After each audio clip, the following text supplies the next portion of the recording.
श्री सांब शिवाय नमः।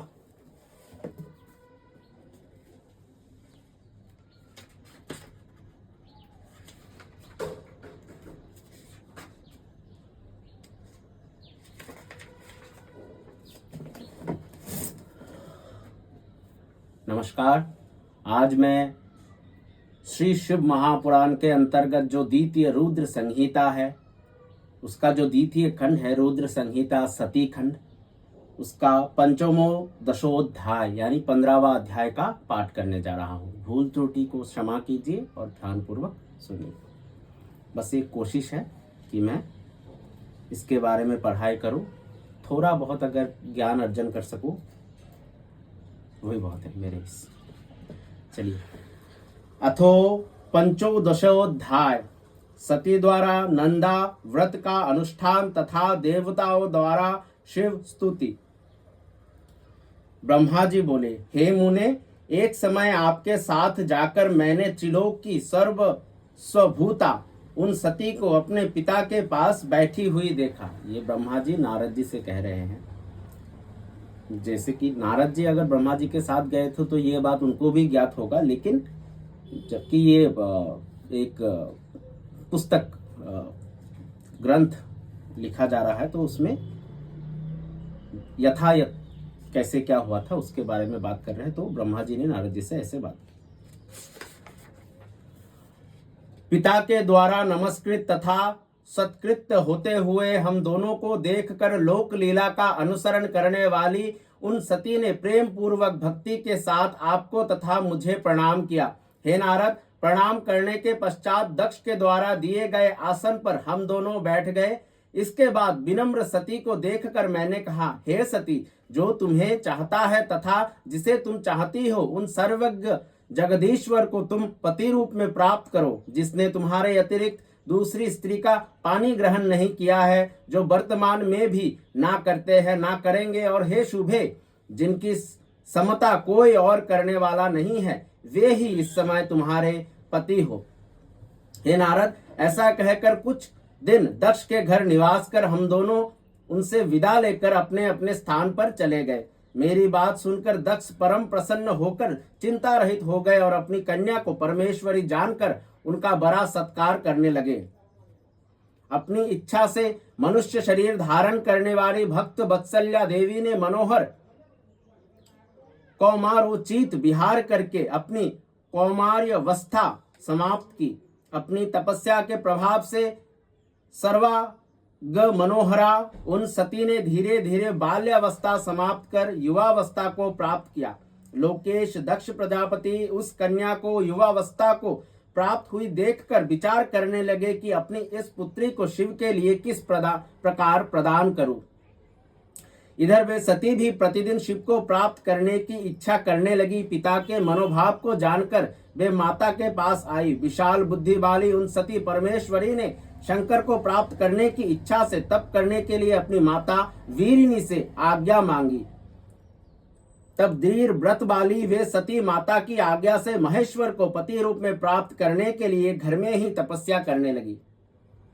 उन्होंने आश्विन मास की प्रत्येक नंदा तिथि, प्रतिपदा, षष्ठी तथा एकादशी में गुड़, भात तथा लवण से भक्ति पूर्वक हर का पूजन किया। इस प्रकार उस मास को बिता दिया।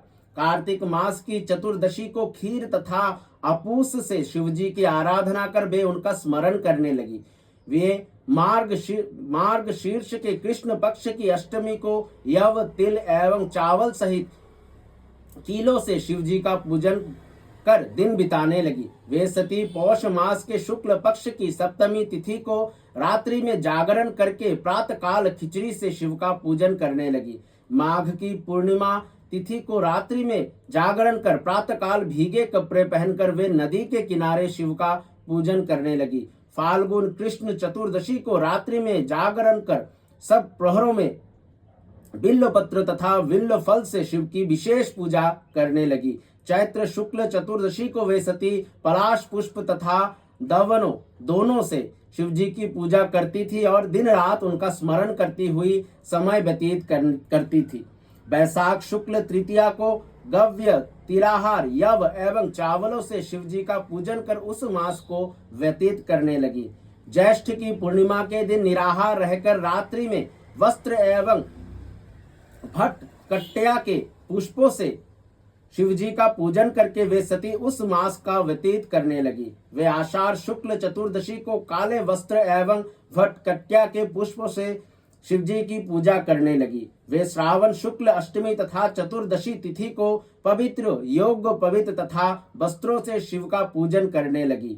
भाद्रपद कृष्ण चतुर्दशी को अनेक प्रकार के पुष्पों तथा फलों से शिव का पूजन करके वे चतुर्दशी तिथि में केवल जल का आहार करती थी। इस प्रकार वे परिमित आहार करके जप करती हुई उन कालों में उत्पन्न होने वाले नाना प्रकार के फल पुष्प तथा शस्यों द्वारा प्रत्येक महीने शिवार्चन करती थी। अपनी इच्छा से मानव रूप धारण करने वाली वे सती दृढ़ व्रत से युक्त होकर सभी महीनों में तथा सभी दिनों में शिव पूजन में तत्पर रहने लगी। इस प्रकार नंदा व्रत को पूर्ण रूप से समाप्त करके भगवान शिव में अनन्य भाव रखने वाली सती एकाग्रचित होकर बड़े प्रेम से भगवान शिव का ध्यान करने लगी तथा उनके ध्यान में ही निश्चल भाव से स्थित हो गई। हे मुने, इस समय सब देवता और ऋषि भगवान विष्णु को और मुझको आगे करके सती की तपस्या देखने के लिए गए। वहां आकर देवताओं ने देखा कि सती मूर्तिमती दूसरी सिद्धि के समान जान पड़ती है। वे उस समय भगवान शिव के ध्यान में निमग्न थी और सिद्धावस्था में पहुंच गई थी। विष्णु आदि समस्त देवताओं तथा मुनियों ने प्रसन्नचित होकर दोनों हाथ जोड़कर तथा सिर झुकाकर प्रेम पूर्वक सती को नमस्कार किया। इसके बाद अति प्रसन्न श्री विष्णु आदि सब देवता और मुनिगण आश्चर्यचकित होकर सती देवी की तपस्या की भूरी भूरी प्रशंसा करने लगे। तदंतर वे सभी देवता और ऋषिगण सती देवी को पुनः प्रणाम कर भगवान शिव जी के परम प्रिय श्रेष्ठ कैलाश पर्वत पर शीघ्र ही चले गए। लक्ष्मी सहित भगवान विष्णु और सावित्री सहित मैं भी प्रसन्नता पूर्वक भगवान शिव के समीप गया। यहाँ पे मैं यानी ब्रह्मा जी का बात हो रहा है। वहां पहुंचकर आश्चर्यचकित होकर सभी लोगों ने प्रभु का दर्शन कर उन्हें प्रणाम किया और दोनों हाथ जोड़कर अनेक प्रकार के स्तोत्रों से वे उनकी स्तुति करने लगे। देवता बोले, परम पुरुष महेश्वर परमेश्वर और महान आत्मा वाले सभी प्राणियों के आदि जीव चेतन स्वरूप परात्पर ब्रह्म स्वरूप निर्विकार और प्रकृति तथा पुरुष से परे उन आप भगवान को नमस्कार है,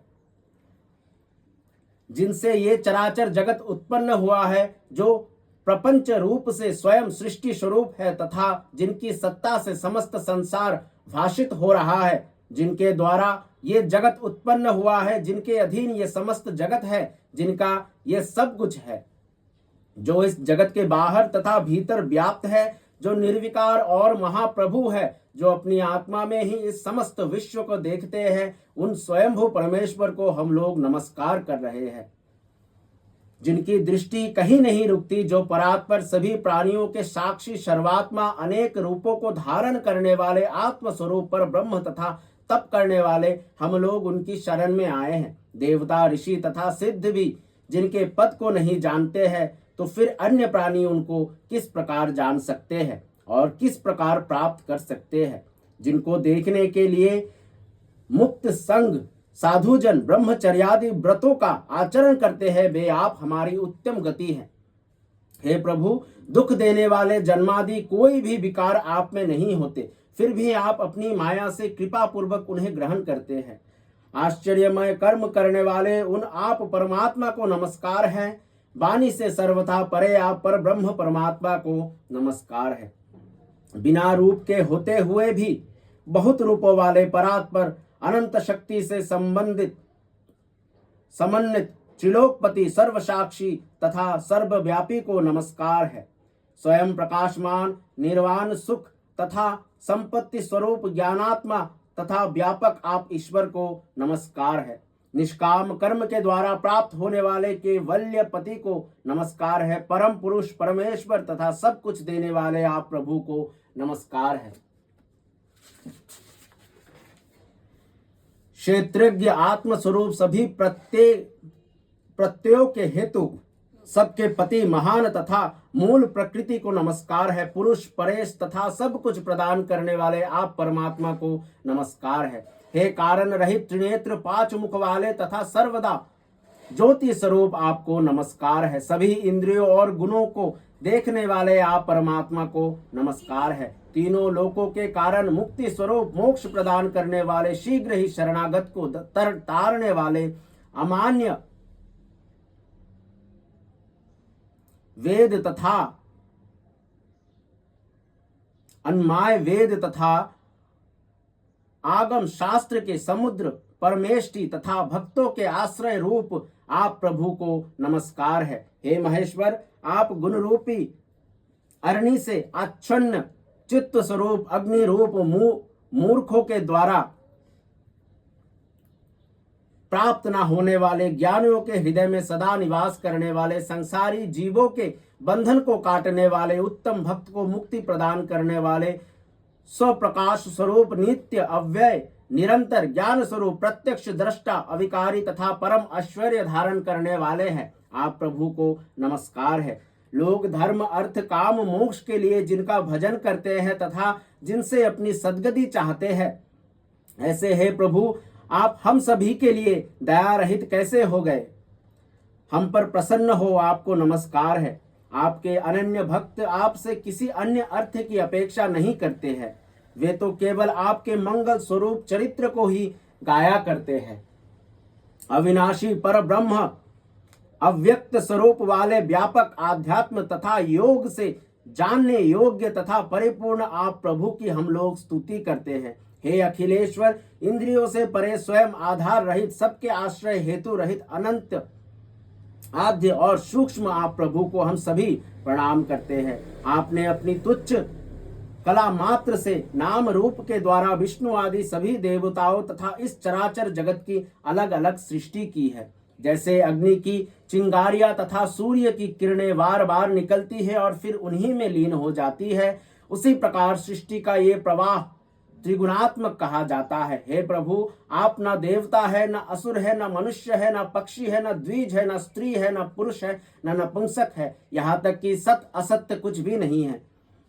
श्रुतियों के निषेध से जो शेष बचता है वही निषेध स्वरूप आप है। आप विश्व की उत्पत्ति करने वाले, विश्व के पालक, विश्व का लय करने वाले तथा विश्वात्मा है।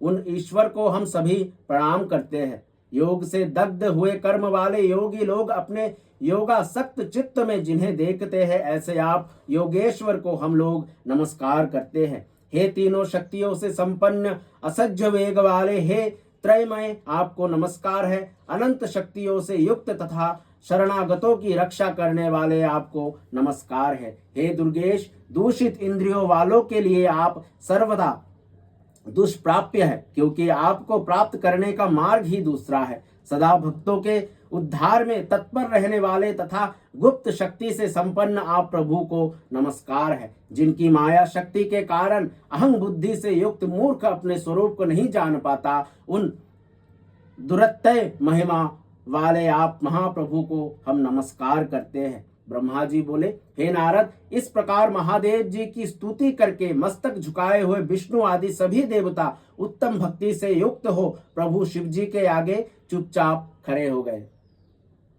इस प्रकार श्री शिव महापुराण के अंतर्गत द्वितीय रुद्र संहिता के द्वितीय सती खंड में नंदा व्रत विधि तथा शिव स्तुति वर्णन नामक 15वां अध्याय पूर्ण हुआ। धन्यवाद। सांब सदाशिव सांब सदाशिव सांब सदाशिव हरि शंभु। आने वाले कल में हम जो 16वां अध्याय है उसका पाठ करेंगे, जहाँ ब्रह्मा और विष्णु द्वारा शिव से विवाह के लिए प्रार्थना करना तथा इसके लिए स्वीकृति। तो हम 16वां अध्याय में इस बारे में पढ़ेंगे कि ब्रह्मा जी और विष्णु जी दोनों भगवान शिव जी को कैसे विवाह के लिए प्रार्थना करते हैं और उनसे कैसे स्वीकृति लेते हैं, परमिशन उनके विवाह के लिए। तो 16वां अध्याय में उसके बारे में पाठ करेंगे। धन्यवाद। सांब सदाशिव सांब सदाशिव सांब सदा